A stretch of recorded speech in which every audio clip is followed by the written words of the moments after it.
Today I'm going to show you how to make some rock buns. Now I love rock buns, I eat them pretty much every day, and so does my mother and my brother. So we absolutely love them, and they're really simple to make. All you need is self-raising flour, butter, vanilla essence, egg, raisins and sugar, and you can make some lovely rock buns. So let's get started. First of all, you need a bowl as well, by the way. Move these ingredients away. Okay. First of all, you need 250 grams of self-raising flour. And make sure you do put self-raising flour in, because once I did accidentally put plain flour in, but if you do accidentally do that, then you can put bicarbonate soda in, which I did, and I saved my rock buns. I didn't ruin them. I think that's actually just fine. So we've got our amount. We're just going to put it inside our big bowl. So now we need some butter. Now, I think usually you'd use unsalted butter, but I usually like to do both. But I don't think it overly matters which one you do. Just be a little bit different, salty I suppose, but not really bad. Now butter, you need 65 grams, which I already weighed it out, so I've got 65 grams. I put it into small pieces, so just like, you know, so I'll just pop that in there. Now, what you're going to do is, you're going to make breadcrumbs, but not literally. But so, you're going to just like, get your flour and you're just going to sort of bit it together. Now, make sure you use your tips, because you don't want to melt the butter too much. And you're just going to, as I am doing, rubbing it in, so it's all squished in together. Lift it up and get as much air in as you can. So you see, just like getting your butter and you're just crumbling it back down and picking it back up, crumbling it back down. So here we have our lovely breadcrumbs. Make sure it's all nice and fluffy and light and there's no bits in it. Just keep lifting it up to make sure. So I think that's all good and dusted. So next what we're going to do is, we're going to get our sugar, which we will need something. We'll need about 70 grams. So just pop all that in there.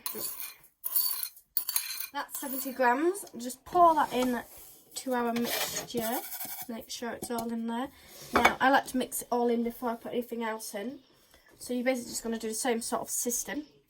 Put sugar in, so you'll feel the grittiness of the sugar. So we've done that. Going to get our raisins. Now, I pour out, so you need 100 grams of raisins, but I like to put a little bit extra in there, just, you know, as you do. So that's 100. Now, before you do anything with your raisins tend to stick together inside a packet, so I tend to separate them so you don't have a bite full of just raisins. So you got your 2 eggs, and you're just going to crack them into a little bowl. Oh, there they are, like dirty. So you're going to pour them in. Hopefully they aren't off, you know. I'll be right.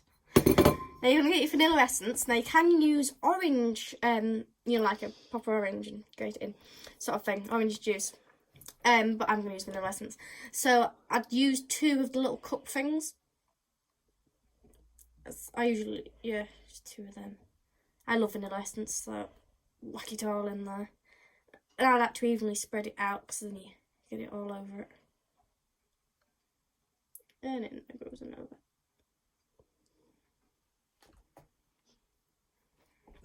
And get every single last drop out, because you might, you know, that might be the difference between it tasting nice and you don't get that last drop out. All this together. Now I like to crack my little eggs, because it has to, I want it all to be evenly spread. I'm just going to start mixing it and get all the egg all over the flour, so it's everywhere. You don't want to be seeing a piece of flour without the egg. I'm going to add the currants, and that's the reason why I poured it before, because look at my hands. I don't really want to pick it up currants, but I mean, lucky enough I do have a third party here. But you know, if you don't, it's better to pour the currants first. Here is our dough. I'm going to take a bit off and mold it together. And I should get about like probably 12, you know, around about that sort of amount. Unless you have the recipe, of course, then you'll get 6, which I usually do tend to have the recipe, but I thought I'd do a nice big one today. Because of them, you are actually, you can put salt in it, so you can put a pinch of salt, but I personally don't. But if you want to, you can do, so, you know, it's your choice. I was going to mention that before, so I thought I'd get it in there. Here's our rock buns. We got 11 in a total. And they're all ready to go inside the oven to 190 degrees. And I'm going to pop them in for about 15 minutes or until they're golden brown. Heat my oven to 190 degrees. And I'm going to pop them in for about 15 minutes or until they're golden brown. My rock buns are all ready to eat. I've been waiting a long time for this, so let's hurry up.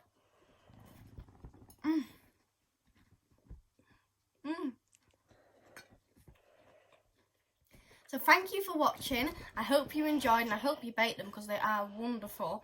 Now please subscribe to my YouTube channel so you can see more vids like this. I'm going to be doing some more baking. Thank you for watching. Bye!